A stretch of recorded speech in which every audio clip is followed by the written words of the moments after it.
بقول لك ايه يا مجدي؟ ايه يا ندى؟ رايح فين؟ رايح اقعد مع صحابي. طب البيت ما فيهوش اكل وانا جعانه.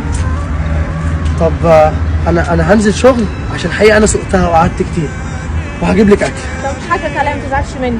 انا عمري ما هزعل منك يا اصيله، انا اللي سقتها شويه. وانت كمان وحشتني قوي. جوز مين المنيل ده؟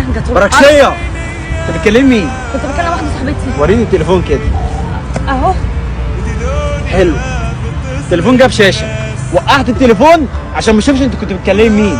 بس حسابي مش معاكي دلوقتي، قدامي على البيت.